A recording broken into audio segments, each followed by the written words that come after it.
Welcome to another episode of the Uninsured Angles podcast. I am your host, Nick Swanson. Joining me this evening is Haley Everett, Jordan Stratton, and Josh Barton. Gentlemen, we are near the end of the playoffs. We have the draft lottery set. We are so far in, we're in deep. We're in real deep, and I'm really excited. Let's start with the big question in my mind. Have we penciled in a finals already? I mean, have the Thunder already won and have the Pacers already won? Like, can we pencil them in and say that's the finals matchup? What do you guys think? Before last night, I would have penciled in the Thunder, but that butt whooping Hmm. was not on my bingo card. I was not ready for the Wolves to smoke the Thunder the way that the Thunder have been smoking other teams. Like that was, I was not prepared for that. I thought that they were cooked. Then I read one of our one of the beat writers say something to the effect of when this website, specifically Twitter X, whatever, realizes that no series has started until a home team loses, then we'll all be better for it. And here we are.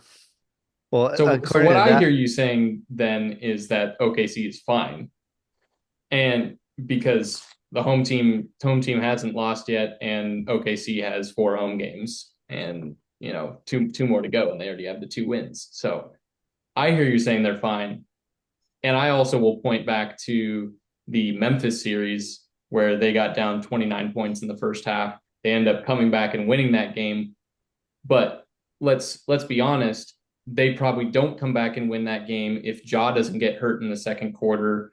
They probably continue to get beat down and they pull their starters by the end of the third quarter, just like they did last night. And we go on to see that they pretty easily handled them the rest of that series, and we had no issues. And obviously, the Wolves are a better team than Memphis is, and so they were able to hold on to their lead. I say that to say every team's going to have a bad night. Hmm. I'm not going to take one absolute butt whooping. I mean, the Lakers whooped OKC's butt right at the end of the regular season, and everybody was going crazy saying that for that reason, the Lakers were making the finals. And look where we are now. not in the finals. According to your logic there, Haley, I guess that means Indiana is already in the finals because last time I checked, they won both games at MSG. So they'll win the two games at home. Series is over. I think that one feels pretty safe. I mean, two games on the road to open a series, like that one feels safe. Oklahoma, Minnesota does not feel safe. Like, I mean, we're chalk so far, but it takes one game at this point. Whereas, you know, Knicks and Pacers, it's not even one game, it's two games and it's in the wrong direction. Yeah. Um, it's funny, this Knicks Pacers series feels a lot like the Knicks Celtics series from last round. The home team got down big or got up big and then collapsed. Yes, collapsed. And the road team ended up winning in pretty dramatic fashion. I think it's interesting if you look at the Knicks, they may have run out of juice. I don't remember the exact stat, but the number of minutes that their starters have played is just ridiculous. And Indiana is a tough matchup for the Anybody. way the Knicks want to play their starters all the time. And Indiana's just Hmm. go, go, go, go, go, go, go, go, go, go, go, go, go all the time. It's pretty fun to watch. Don't you agree, Haley? So is this the kryptonite for the Knicks team? Is a team that just runs and runs their team into the ground? Because we obviously saw them beat a Pistons team in the first round, the Celtics team in the second round, who candidly, I would say the Knicks probably were the worst team in both those series. And I'd say they're probably the better team in this series, and it's just the opposite result. It's the Tibbs kryptonite, which, I Yeah, the think couldn't be the Pacers being good. Definitely not, right, Yeah, Haley? absolutely not. no, uh, mm, can I like plead the fifth for a few more rounds of Pacer questions? Because I'm No. going to be forced to say something nice about them, and I've at least got something prepared.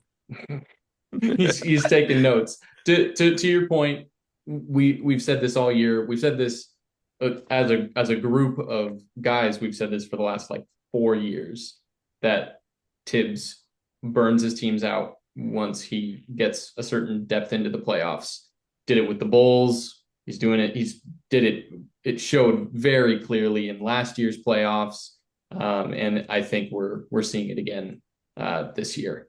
Because like Josh said, when you have a team that has the highest pace in the league, highest scoring in the league, and you don't have a good enough defense to really control the tempo, because the Knicks don't have the kind of on-ball defenders that you need to like fully control the tempo of the game. They are gonna get worn out pretty quick. Yeah.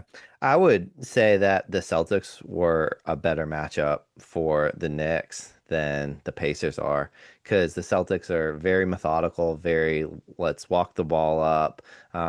Tatum, Brown, even Derek White sometimes, let's get into a pick and roll, dribble drive, spray out to shooters. And it allowed them to get OG and Mikal Bridges on Tatum and Brown and their go-to guys, but the Pacers are just like, whoever wants the ball. Oh, you have the ball? Just drive it. Oh, you're Aaron Nesmith? Turn into Klay Thompson at the end of the game. I mean, the most democratic offense, I think, since the 7 seconds or less Suns. And even then was very Steve Nash centric. I do have to hand it to the Knicks though, because I feel like they went out and they said, who is the best team in the East? Probably the Celtics, year in, year out for the past few years. And they went out and they built a team that was built to beat the Celtics, and they beat the Celtics. But now everything else. Now what? When they can't beat anybody else, right? Like they're not like they beat the Pistons, who are a young team, but they're playing their kryptonite, as I think one of you said before. So it only goes so far to build a team to beat a specific team instead of being a team for longevity and getting through the playoffs. Yeah. And I know we've talked a little bit about this, but the Pacers are built similarly to the Thunder, where they have so much depth. Like they've got guys who fit really neatly together, where most of their players know how to complement each other. They've got a lot of combination of lineups that they can throw out at you.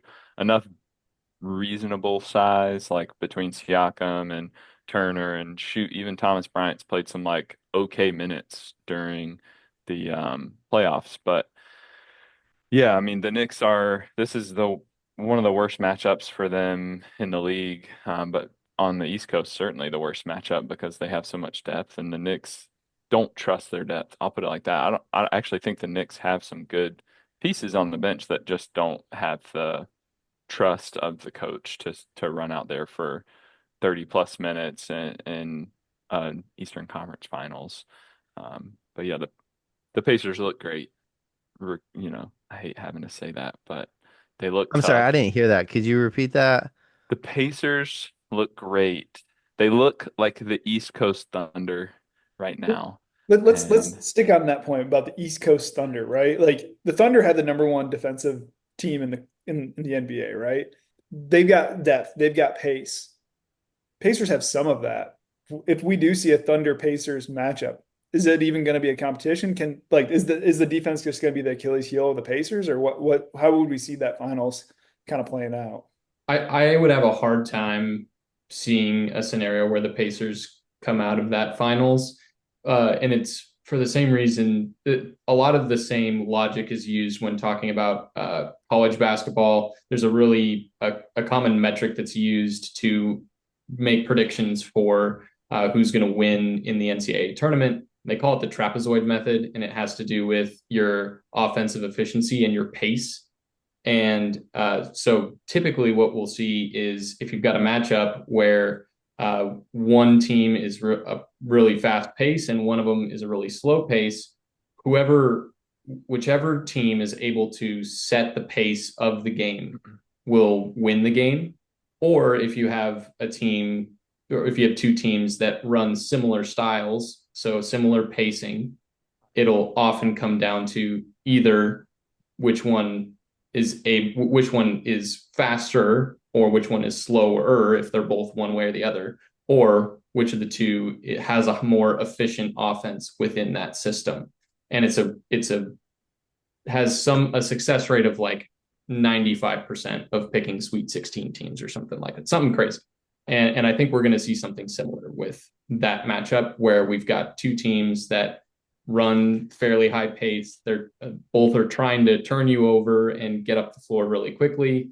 and can run some efficient half court, but they're trying to run high pace. And OKC is the most efficient team we've seen run that style probably since your 7 seconds or less Suns. Yeah. Since I made Haley say something nice about the Pacers, I'm gonna say something nice about the Thunder. They have a ridiculous number of defenders just at every position. Like Big Jalen Williams was probably the most important defender in the Thunder in the Nuggets series, the way he guarded Jokic. And now he's not even one of their top seven, eight most important players in this Wolves series. And in a matchup with the Pacers, they have so many wing defenders. Like, I don't particularly see it going well for Indiana. Like, they're going to turn them over. Like, the turnovers are the most ridiculous thing. Bill Simmons was talking about this on his podcast recently, how a lot of great teams they go on runs like the Warriors classically went on runs by just nailing three-pointers like Steph and Clay getting hot, KD Williams there just collectively getting hot and turning a 4-point lead into a 18-point lead like nothing. The Thunder do it with their defense. They just start getting steals and layups, and it's almost like in AU basketball when one team is just so much athletically superior than the other and they decide to like lock in and play defense and then it's like okay cool, now the game's over and you can do nothing about that. And that's like Indiana's going to have a tough time with that with all of the defenders that they have. I think it's worth noting how young the Thunder team is because they play a very collegiate style of Mm. basketball. And I think the fact that they all came into the league kind of at the same time, fresh out of college, having played that style. And then obviously Shea is, it's weird to say he's like the elder statesman of the group.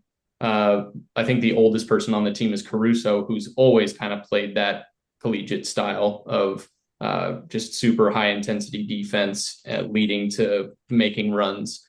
But being able to put the ball in Shea's hands when they need a bucket, and then the rest of the time they're able to rely on their team defense to create their pace. I what I would like to bring to the table is, do we think this Thunder team and this Pacers team as well, because with these two teams being who by all optics looks like are going to make the finals, is this going to force teams to really change their team makeup?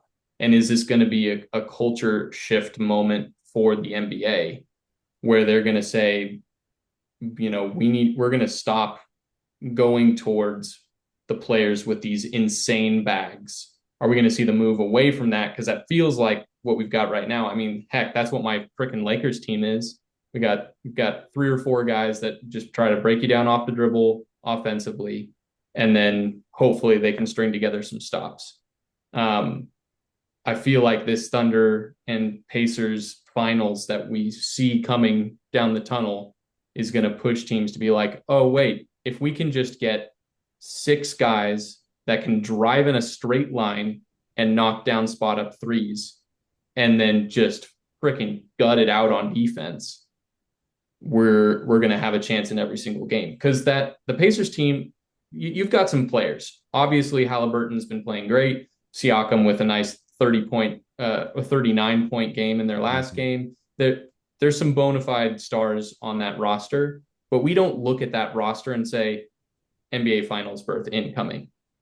So do we think that this is going to make players like Luka Doncic kind of fall by the wayside, because he's clearly a one-way player, right? And he's not the only person that's out there. But like, do we really need elite two-way players? When you look at Shea, he is an elite two-way player. Jokic is a good two-way player. I wouldn't say elite on the defensive end, but he's a great offensive player. Like, do we? I'm not trying to troll here. It's an earnest question based on that speculation. Can I just pop in and just say Jokic is an elite defensive player? He's not an elite rim protector, but he is an elite Fair. defensive player. Okay. False. A little bit of on. nuance, but he's top 3 in the league in steals. He's always in position. He's one of the league's best rebounders, elite defensive player. Go ahead, Haley. To Jordan's point first, is this going to change the culture of the NBA? I think the answer is it's yes, and it's already in progress. Like you look at the teams that are having success right now in the final or in the playoffs. The Wolves are relatively deep, but they're missing maybe like one or two extra players who can do all the things. And I think one of the things to Nick and Jordan's point about like what does the team makeup look like? Um, you need somebody who's going to at least put in the effort on the defensive end, but also you can't just drive in a straight line. You got to make the right decision Mhm. after you're driving in the straight line. And I think that's where like the Thunder have, they're not to say it was like meme worthy, but it's drive and kick, drive and kick, drive and kick, drive and kick, and then they'll like beat you to a pulp like that. And they've got so many dudes that will knock down open shots. And now with more bigs, they have guys who can hang in the dunker spot if they need to run two big lineups.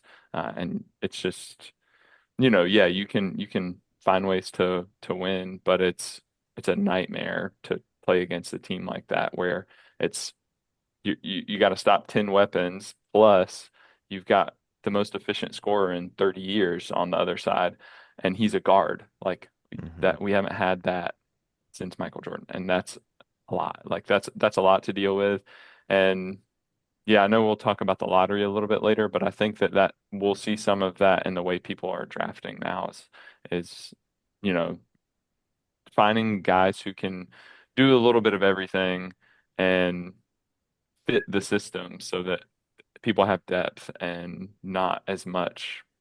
I don't know. I think draft picks are going to become more and more valuable for actual, just like having bodies that can play the game at an affordable contract. Yeah, I think you make the key point there in that the Thunder work with their roster construction because Shea is just unguardable, basically.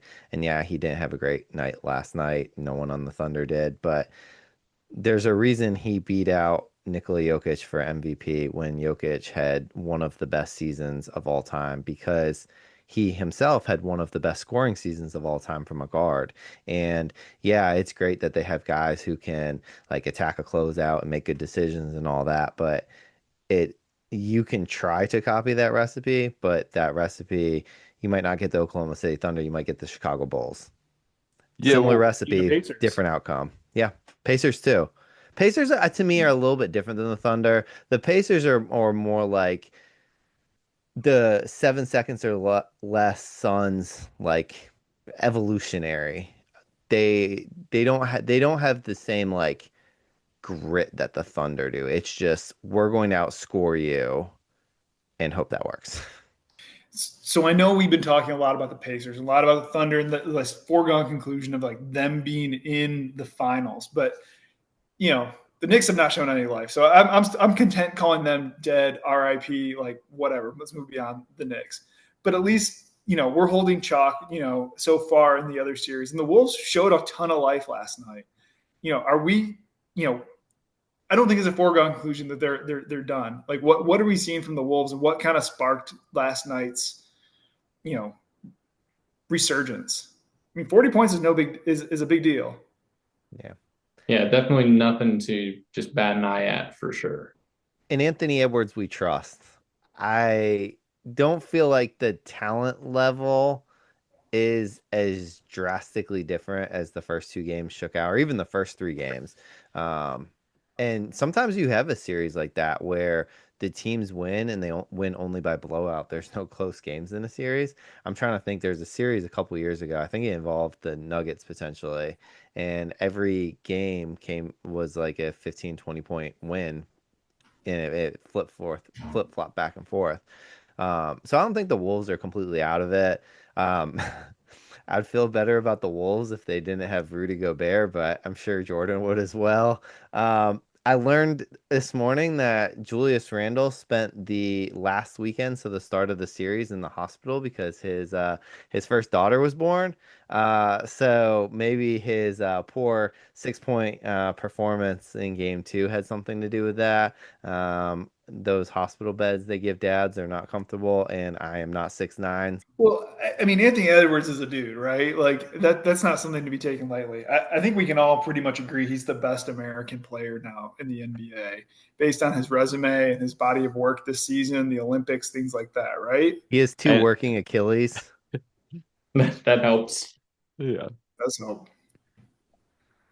I mean, I think Ant's irrational enough, and I'm not going to take the bait on that. I think Ant's irrational enough to think he can bring them back against the Thunder. They can defeat the Thunder. And I think the way they were playing last series, I think there's a real possibility of it. Um, Shooting variance has been the buzzword this whole playoffs. Talked a lot about in the Celtics series how the expected shot value or shot probability that the Celtics got through the first three games was historically good, but then we went down to 1-2 or down 0-3, whatever it was. I blocked all those games from my memory, but the Wolves themselves did not shoot well this playoff. So if they can kind of regress to the mean a little bit, they have the athletes to keep up with OKC. I think that's the thing that kind of separated them from Denver. I mean, Denver has the best player in the world, so like Jokic himself was able to control the game enough where OKC couldn't do their like defensive maniac thing that we just talked about. But the Wolves, Rudy Gobert aside, have the athletes to keep up with that and kind of play that style of play in addition to having, guys who can knock down shots and do some stuff. So I don't think the Wolves are dead for sure. I think my main concern with the Wolves is that they don't appear to have they don't have anybody other than Mike Conley who has that like cool, calm, and collectedness about them. They all are very intense or got a bit of an ego or just got a little chip on the shoulder. And I don't think any of those character traits bode well towards being able to like bounce back in an active game. Mm. I think we saw every ounce of that get poured out in the last game where they showed up and they said, "Not today. We ain't going down 3-0. We're bringing it to you. There's nothing that you can do about it. We are taking it at your head." But what happens in games where things aren't going their way and where Ant isn't hitting every three that he takes, and when you're not getting the same production off your bench from Nas Reed and DiVincenzo, like because those two guys I think shot 90% or something like that Mm. yesterday. When Jaden McDaniels isn't putting up 20 points, when I mean Randall had like six Hmm. really tough contested hoops like right at the rim. And those are like little touch shots that if it's an inch one way, an inch the other way, those are coming off. Like what happens when things aren't going their way? I don't think they have the guys on their roster that can really weather those mental storms other than Yeah. a Mike Conley. I think DiVincenzo's got a little bit of even keeledness to him that he can be fine. Um, I mean, we're talking about a 40-point win over OKC. So like you don't need to shoot 90%. We don't need 90% from those dudes to still get a W, right? You can still win by 5, 10 points and not have this anomalously great game. Um, I don't think that they're going to bring it back because I don't think they're as deep. I think you're going to get head case Ant one game, and if you get head case Ant one game, you're kind of treading against the stream at that point, right? That's counter current because everything kind of lives and dies by him. Whereas, yeah, Shea is the head of the snake for OKC, but if he's got an off game, they can still rely on his defense, still rely on everyone else's defense, and they still have a functioning offense. And you can rely on Jalen Williams. You can rely on all these other guys to step up potentially in any given game. Where I don't think you can say that quite so much for the Wolves. Yeah, I think that's the sticking point for me is that you don't have enough guys you can rely on. Ant could go for 40 and they might only have one other guy in double figures, and it's probably Randall. And then beyond that, everybody's offense has been pretty up and down, and it's been like dramatic swings for some of those guys. Like I don't know what happened to the Dante DiVincenzo from last year's playoffs, but he is not the same guy. Like we were banking on 20 plus from Dante every game last year in the playoffs, and um, it's just, I mean, for me, it's been a little bit surprising. I know I don't think he had as good of a year this year, but I mean, he yeah, hasn't really had the minutes or the volume to match that kind of output. It's not like his shooting percentages were that bad. He started the season pretty bad, but he's slowly acclimated to the team. But he's averaging like 7 or 8 shots a game. Whereas when he was on the Knicks, it was like as green of a light as he could get. He was shooting, a lot of the times 12 to 15 threes a game. Whereas he's lucky to shoot half that many on this team. So it's a bummer. I'm a big DiVincenzo enjoyer. I wish we saw more of that. Yeah, I think my concern for the Wolves would be they have Rudy Gobert, who is a beyond a zero on offense. I don't know how you want to encapsulate that, Jordan, because I know how much of a Rudy Gobert guy you are. But he can't do anything offensively. So when he's on the court, you're playing 4-on-5 offensively. Um, and then Mike Conley's 37 years old, and Jaden McDaniels is one of the most foul-prone players, defensive players in the league. A good defensive player, but he fouls a lot. And against a guy like Shea, who gets the league's best whistle, that's a tough spot to be in. So The I league's don't know. third best whistle. It's third now. Giannis had the most fouls called per game. Brunson's number 2, Shea's number 3. The best That's whistle does not mean you get the most fouls. Yeah. I mean, if you look at their style of play, Giannis is just putting his head down, barreling into guys, and they got to call something at some That's point. correct. Brunson's mean, hitting himself in the face with other people's arms, bro. Jay's just making faces and getting the foul call. But I don't know. I honestly would be surprised if either the Wolves or the Knicks came back. The Knicks, for all the reasons we talked about, I think they're just going to run out of gas. And I think the Wolves, if I was picking one of the teams, I would say they had the shot, but there's too many concerns when you look at how good OKC was. I think I texted y'all after the Denver series, or I think after Game 6, and I said, if the Thunder win Game 7 against Denver, they're winning the NBA Finals, because Denver was the only team that really could give them, like, take away some of their strengths. Like, Denver is the most level-headed team in the league, the only team that doesn't panic. It's like, oh, you have an 8-point game, we're still going to run our stuff, we're still going to get a great shot. And the Wolves don't do that, the Knicks don't do that, the Pacers don't do that, and they match The up really Pacers good. don't do that? The Pacers do that. Not with the same level-headedness, though. The Pacers are a little manic. They're the manic version of the Nuggets. They're like, Tyrese, time to blast. Tyrese running from the inner circle to the 3-point line when he had a clean floater down 2. Yeah, that's about as panicky I mean, whatever, ballsy, whatever you want to call it. It's something like not the ideal Hindsight's shot. 2020. Yeah. Nikola Jokic would not shoot that shot, is the point. Well, I don't know. He might Sambo or shuffle into that bad boy.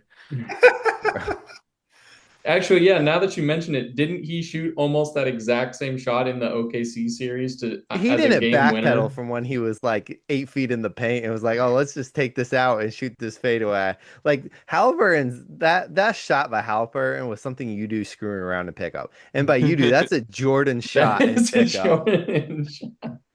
But all Like, these oh, I have highlights a have come layup. out Guess what? A three's worth more.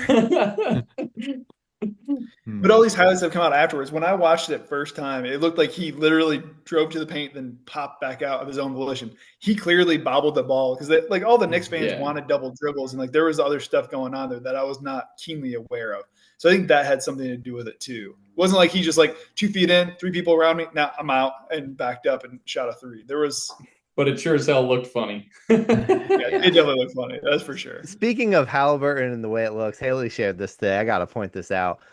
The way he looks exactly like Steve Urkel, I cannot unsee it now. Like, The jump shot is jumper so is uncanny. exactly. It's like he watched Steve Urkel growing up, and that's how he like learned how to shoot the basketball. It's uncanny. Oh, And just to be clear, It's this is Steve hilarious. Urkel, not Stefan Urkel. Like this isn't the cool Yes. version. This is the geeky version. Like And he dresses like him too, which like completes the bit, which is wild. oh gosh.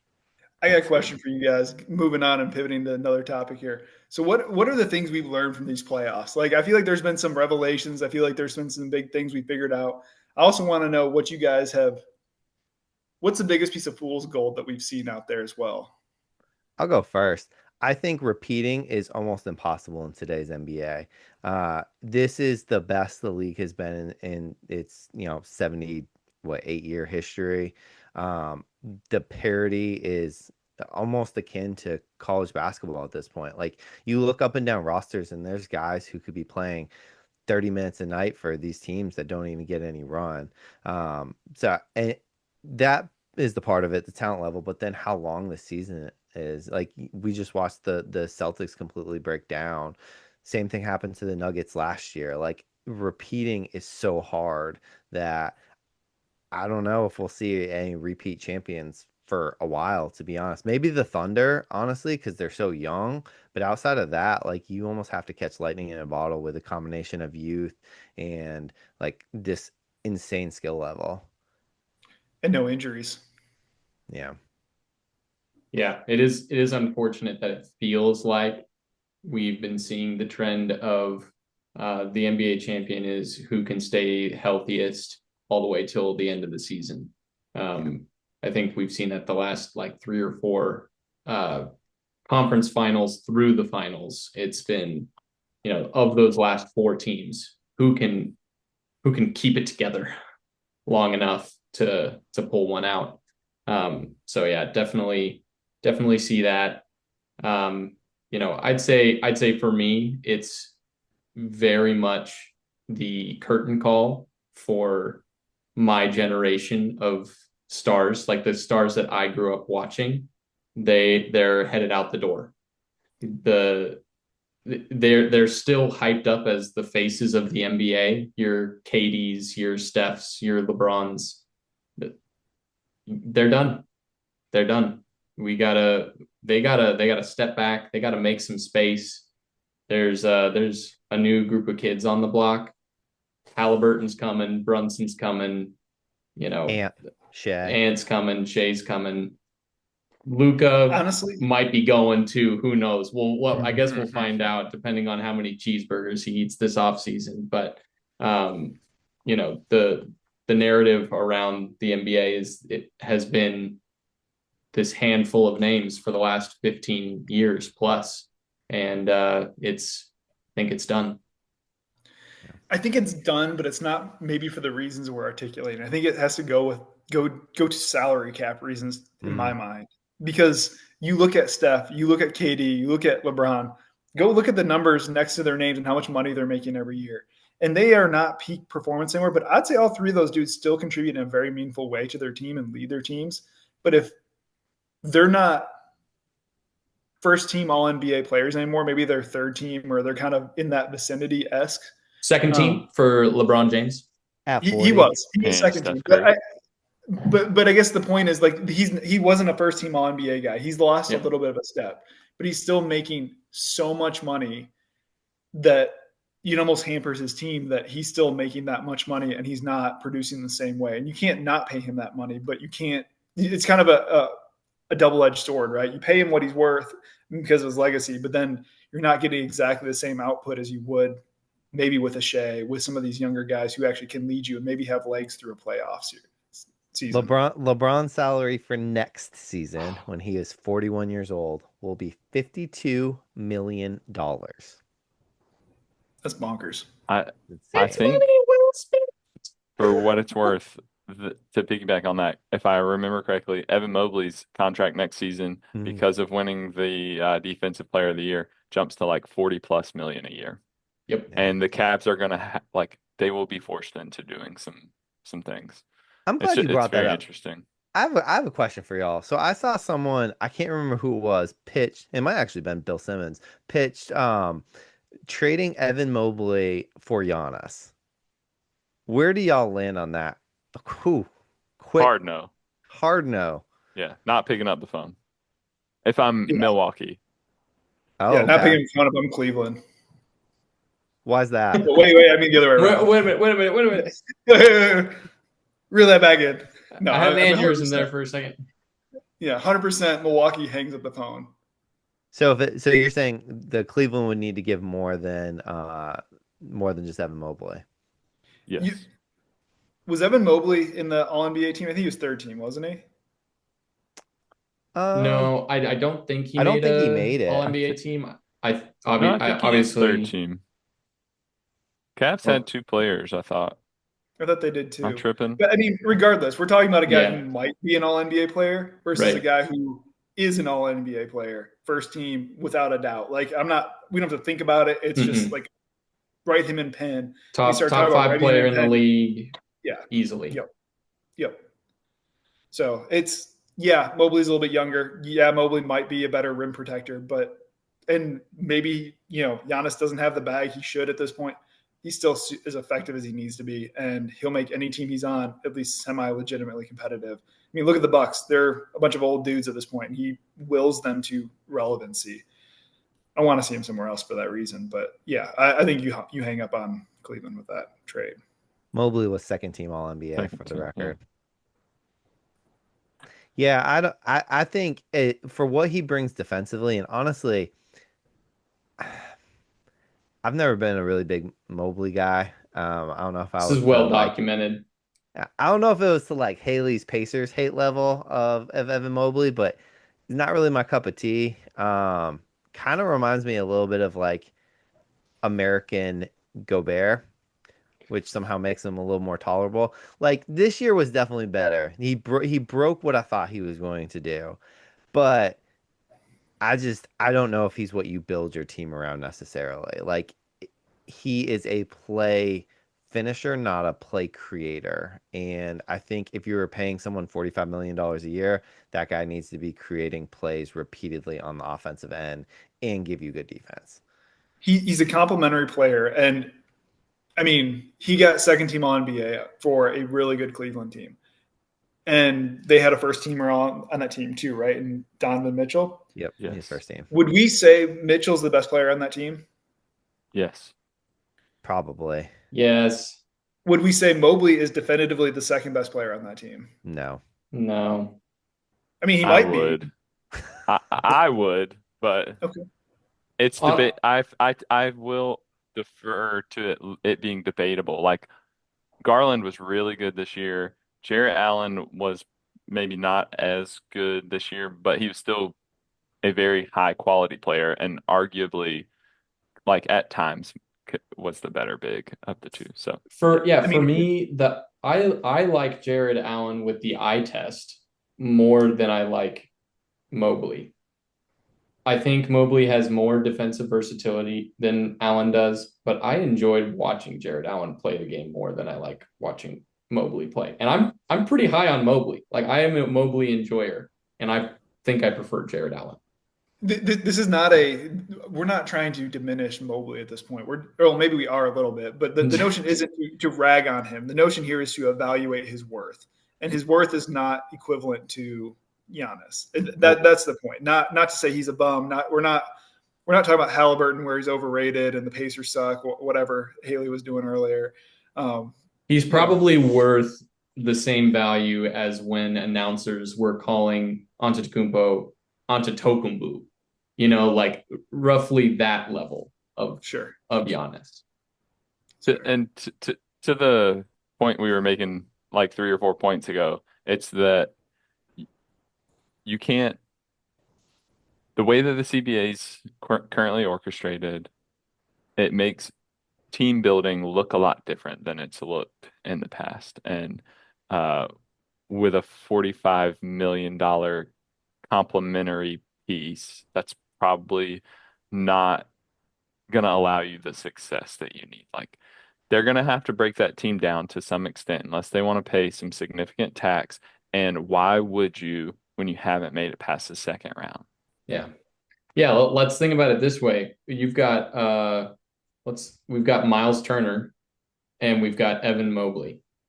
With the contracts that they're going to have next season, who would you prefer to have on your roster? I'd say hands down Miles Turner. I would want Miles Turner without even a second thought because I'm saving myself $25 million a year Yeah. that I can go spend on three or two really solid role players that are going to enable me to have the kind of longevity that the Pacers have. Yeah, and Miles Turner's like still an anomaly to an extent. Like, yeah, he's not the most productive, but he's still a stretch five, and he can rim protect and shoot the three. I know he's not a good rebounder, but still, he's he's giving you some He's pretty a hooper. yeah, he's giving you some leverage on offense that, and again, not to say Mobley's awesome, but it's a different type of leverage, and you can put a lot of different pieces around him to complement Turner. Since we're kind of talking about people that guys on this pod are not the most fond of, if we're looking at why Dallas traded Luka Doncic, it had a lot to do with the salary cap and having that much money committed to a guy that the Mavs didn't see as perfect, right? Like a guy with a clear flaw. I don't know if I would agree with that, but point being is now what they got in return, I think is where the problem is. Like if they would have gone about that differently, I think it's a different conversation. But point being is the salary cap implications of the new CBA is concerning enough that the Dallas Mavericks traded Luka Doncic in a way to try to save money because they didn't want to pay him between 50 and 70 million dollars a year. And I think we can, even Nick can say, Luka Doncic is way better than Evan Mobley. So paying Evan Mobley $45 million dollars a year has got to raise some concern. Absolutely. And just to be clear, like if you can't build around, like I'll concede that Luke is a top five player in the league, right? Like I'm a hater, but like on the real, he's a top five player in the league, at least offensively. If we're gonna just ignore some of the defense, I think the thing that He is does that I don't ignore know that goes. defense. What's that? Yeah, I said he yeah, does ignore defense. he does. I think the thing that gives me the only pause that like I think is a stupid move by the Mavericks. I think the only thing that I don't understand is how much conversation is going on in the background of like you are not handling your body correctly. You are getting you're not doing this for the right reasons in a lot of ways. You're not taking this seriously. I need you to take this seriously because you look at him and he didn't take it seriously for large stretches of the regular season, and we see that there are other players who don't take it seriously through the regular season, but you see it differently, right? You don't. They still take care of their bodies, and that's what they're trying to do so that they're in prime shape for the playoffs. And you didn't see that with Luke, and that's like a huge and glaring red flag. So I don't know if the 50 to 75 million dollars that you'd be paying him is the reason, because I think they had proof of concept just last season. They were in the NBA finals with Kyrie and all these guys, and they did really well. Like I just don't know why you mid-season pull the plug on that. Still, I still think that still baffles me, and I don't. We don't need to hammer this nail again because we've hammered it multiple times. But it, Yeah. I don't know. I'll leave it. Well, if I can just make one more point on this, it's interesting that you bring up like Luca and the concern with him not taking care of his body. I wonder if, and I know it's kind of like a freak thing, so you can't really plan for it, but I wonder if Jason Tatum's Achilles injury is the type of thing that makes teams less likely to just hand out the max. Like Shea didn't get the max, he didn't get the super max. He got whatever it is. He didn't get the escalators for making All NBA. Right. And I mean, you look at the Celtics, like Jason Tatum's a guy who's taking care of his body. He has done all the things that we've wanted Luca to do, like everything. You may have your gripes about Jason Tatum, but he is a professional's professional. Mm-hmm. And the Celtics are going to be paying him a crap ton of money next year not to play basketball because of injury. And that's going to significantly affect their team building. And you see Luka get traded, Tatum hurt. Like, I wonder if this CBA kind of changes the way guys just get basically the blank check. Well, we all know that the Mavericks just made this trade because Adam Silver told them that if they did, they would get the first pick in the NBA draft. Slimy. It's What a so slimy. conspiracy. Oh, Zach Lowe would say otherwise. Y'all, watch the live lottery ball drawing. It's recorded and posted every year. Yeah. Doesn't mean you can't But stack the balls. Like, I mean, if they're all say Mavericks in them, what are you going to pull? A Maverick. That's fair. I still can't believe that they're getting Cooper flagged though. Like it's just wild. I'm interested to hear. So the combine was this past week. Who after the combine that you guys are higher on, believe in more? Because I have a name that was potentially going to withdraw from the draft and transfer schools, and it looks like he's going to be staying in. You talking about Yaxel Lendeborg? I sure am because he shot like 98% at the draft combine. Dude, I am so disappointed. Like, I was so excited for him to go to Michigan, but they're like, dude needs to go to the NBA. Like, I love him. I love him. I might be in love with him. I don't know. We'll see how it goes. But yeah, I wish he was going to Michigan next year. But if he comes back to Michigan, it follows through on the transfer, I'll be excited. But yeah, he's on my list too, Josh. Like, Yeah. He's right now projected to go 26 to Brooklyn, but I could totally see him like getting up into the upper, like the back half of the lottery. yeah, I mean, same. I think with like, I mean, he led UAB in what every statistical category, yep. and he has like the physical measurements, the athleticism. Like this is a guy that clearly knows how to play. There's a proof of concept there, and I think teams are going to catch up to that. So he's been on record saying he wants a top 20 guarantee. I know he was working out for the Kings this week as well, and I don't know where they Mm, are in the draft. that's a team that kills it in the draft every year. Who It's drafted Tyrese Halliburton?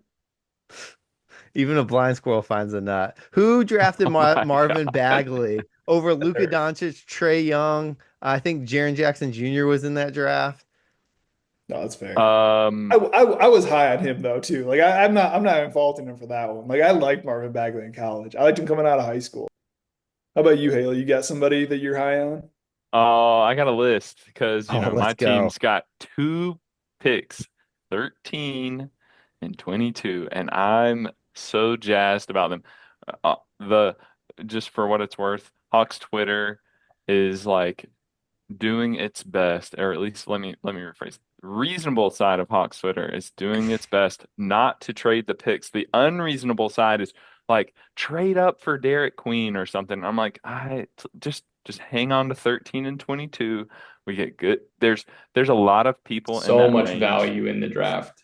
So much. There's like this huge swath of players that are somewhere between like 6'7" to 6'10", and their wingspans are like, 7 foot plus. They play great defense. They can do the at least two of shoot, pass, dribble.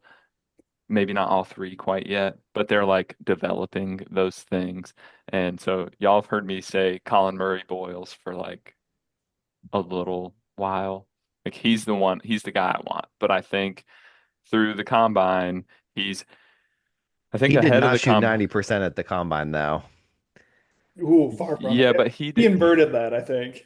he that was always his pain point was okay, his jumper's not great, but he's got incredible touch. He can do all the other things. He's perfect example of does two of the dribble pass shoot, and it's dribble and pass. His shooting is a little rough, but he's also an elite defender. Like people are talking about him like Draymond Green level smarts on defense, and he's got the length to make a serious impact.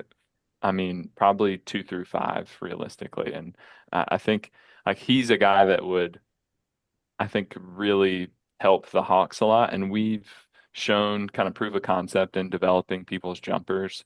And man, he's on the top of my list. I don't think he's going to make it to 13, but he's somebody through the combine, even though, yes, didn't shoot well. His measurables are things that I think popped for him.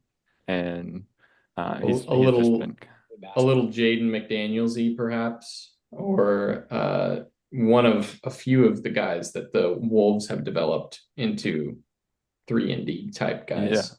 Yeah, but a little thicker, I think, than those dudes. Like he's already built like Yeah, he's a big pretty boy. stout dude. Yeah. Another guy who I really like is Thomas Sorber. He's getting Paul Millsap comps, and I love that. So as y'all know, I'm a Hawks fan, and Paul Millsap's tenure with the Hawks was like, it's one of those things where was our team fun? No. But was the winning good? Yes. Yes, it was. And Paul was just a do-it-all Swiss Army knife. And he was somebody who developed the kind of like multi-use tools during his tenure with the Hawks, and was able to kind of stretch the floor a little bit more in his later in his career. But anyways, Thomas Sorber has the tools. Again, great defender, great team defender, and seems to have like just the right feel on offense, makes the right decisions, all those sort of things, and crazy measurables too. Like seven, I think it's like 7'6" wingspan. Seven He's six like, wingspan, yeah. yeah, just shy of 6'10". So he's on my list. And then y'all have heard me talk about this guy also. This is going to be the last one that we'll talk about here, just because I could probably go on and on. But Hanson Yang is yeah, I mean, the highlight reels are popping off because he makes that one like wraparound pass to the cutter that hits him on the opposite side of the rim perfectly for a lay. And I mean, it's a pretty filthy pass, but there's, I mean, a few minutes of him just making really smart decisions, getting the ball in the lane, and he seems to getting the ball in the lane, making the right kick out or hitting the cutter, but he also seems to have enough like stick to itiveness to go up around the rim and be strong through contact despite a relatively slight frame for a 7-footer. He's, I think, a little over 7 foot, but pretty excited about his tools. I think he'll be fun to watch, and he's I think been a hot name since his combine scrimmages showed off some fun stuff. You want to hear my hot-ish take on this draft? Yes. Aside from first two draft picks, you're going to get more all-stars out of the non-lottery first rounders than you will in the lottery. So if you Oof. take Flag and Dylan Harper out, right? They're the presumptive 1-2. I'm out. I'm not out like on these guys, but I think they've got some fatal flaws that if they get relied on too much, they could kind of implode, which is Chase Richardson, Jeremiah Fears, Ace Bailey. Ace Bailey. Derek Queen, I'm kind of feeling a little squeamish on too now. You look at those guys all potentially going to lottery, and then you've got some of these guys that Haley's talking about, and I've got my own, Danny Wolf, and I'm still high on Yaxel as well. Like those are the types of guys who are all the way through the bottom end of the first round and into the second that you're going to have guys who you didn't think were going to be all-stars become all-stars. And I'm not saying that to diminish them or minimize them, but I think that's how deep this draft is. And I think that's getting to Haley's point of he can do two or three things really well already. And the third thing potentially can come with a little bit of seasoning and also without the pressure that comes with the lottery pick. Yeah, I think I think my two picks kind of lean into that as well. And I know I've mentioned both names before, but have to lean in on the non-Cooper Flag Duke players. I think Con Knipple matches the mold that we've been discussing this entire pod. He shoots it very well. He can handle it. He can pass it. If all you need him is to get from the 3-point level to just changing levels, he can get into the paint for you and stay under control and make a clean pass out, and he can knock down an outside shot. And then you got Malwatch, 7'2", who can move his feet and guard a pick and roll, and who also had a really good showing at the combine, flexing his jumper a little bit. We didn't see pretty much any of that during his time at Duke. I think he took a total of like 6 threes all season or something like that. But there's been some cool videos coming out of him, knocking down 15, 20 NBA threes in a row in combine work. Now, when you compare that to NBA shooters, those aren't crazy numbers. But the fact that that's potentially an option for him to be able to stretch the floor a little bit at his size, and be that lanky, quick, athletic rim protector, at someone, he's not a slight build either. He's a pretty hefty fella, who's still light on his feet. So I think whoever snags him is gonna get a hell of a player, and that Con Kniffel matches the wing player mold that will fit any roster. I Yeah. think Knipple could end up being the sleeper of the draft because I don't know if there's a guy who has ever looked stereotypical like a shooter and nothing else uh in my entire like life watching basketball. Like that dude looks like he couldn't dribble a basketball to save his life, but he actually has some like pop to his off the dribble game.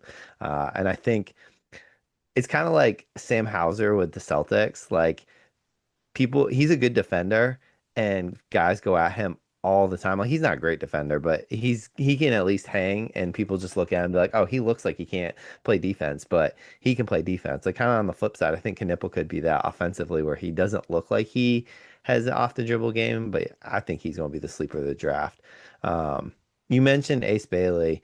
He Before you measured, go to Ace, I want to say something real quick about go ahead. the way he looks. You think this because he looks kind of like Larry Bird. The fluffy hair, white dude, kind of soft. Hmm. Uh, You hold don't on. know whether you like this or hate this. He's got to I'm pull it looking, I up. gotta look up a picture now.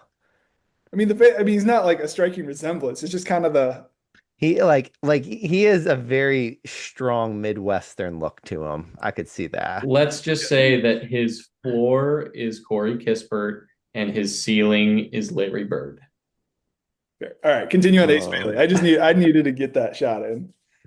Uh yeah, so Ace measured like lower than or smaller than he was expecting. I think Rutgers listed him at like 6'10", 6'11", and he measured 6'7" and a half at the combine, which of course that's without shoes and everyone's like, oh, they don't play basketball in shoes, but that's a big difference. Like, unless you're playing in like 3-inch wedges, you're not going to be 6'11" with your shoes on.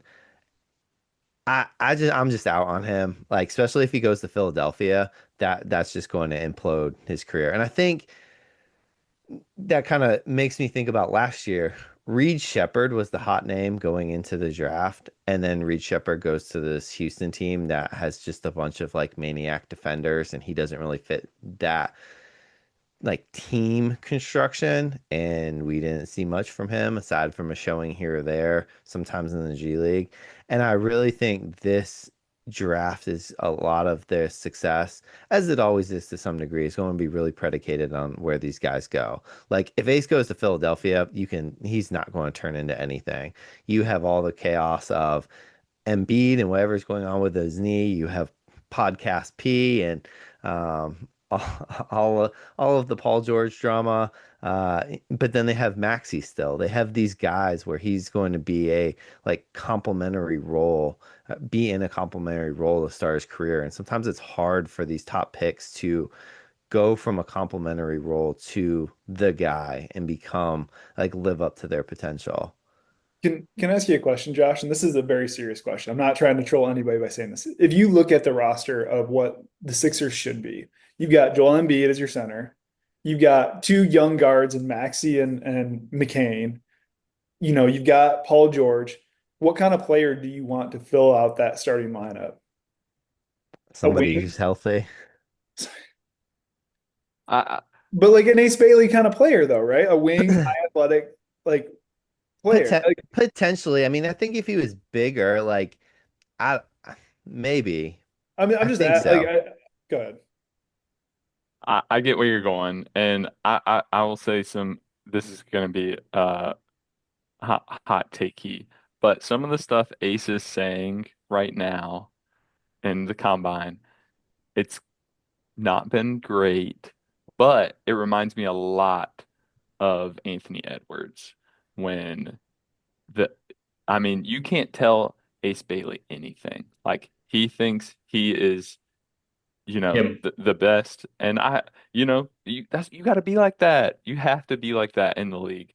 And not to say that it's going to take you to great successes or anything, but the narrative around Ant when he was coming out was really bad.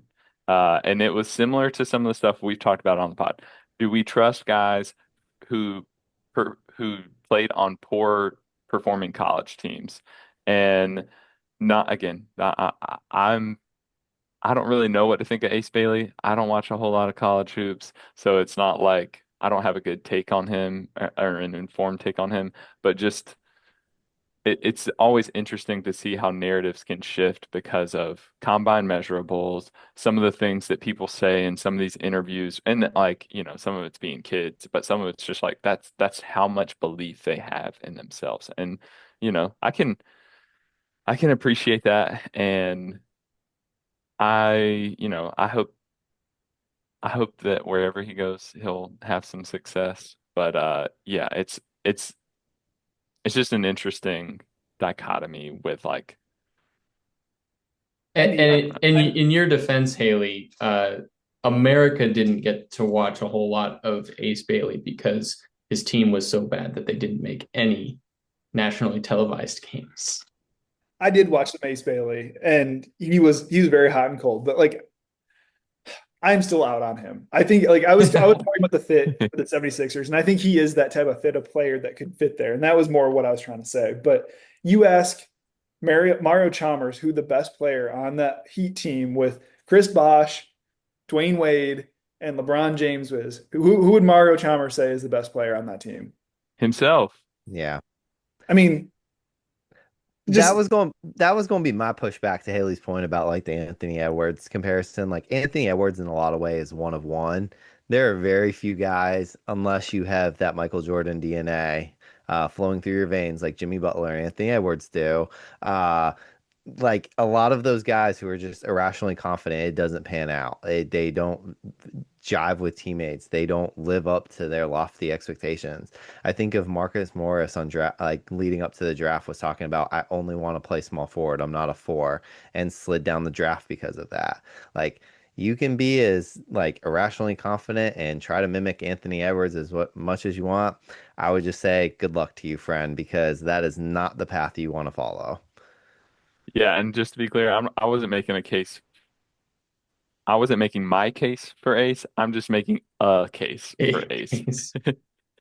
But yeah, I get it. I hear the concerns. I mean, those things concern me too, but I can see that outcome being different. Like he's a confident kid who measured differently than what he's been listed at. And like, does that I heard one of these draft experts say something like, my evaluation shouldn't change because of what I know that they measure at. Like that shouldn't make me think differently of somebody. It should be, how did I see them perform?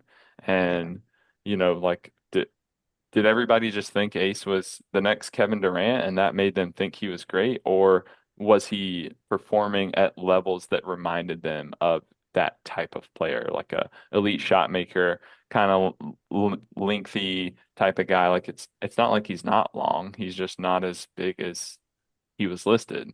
Um, but anyways, getting off on a crazy tangent here. Sorry. I want to keep going on this tangent, but I probably should let it be. Any other hot takes before we wrap this bad boy up? Well, gentlemen, it's always a pleasure. Listeners, thanks for tuning in to another episode, and keep those ankles laced up tight and your friend group even tighter. Adios.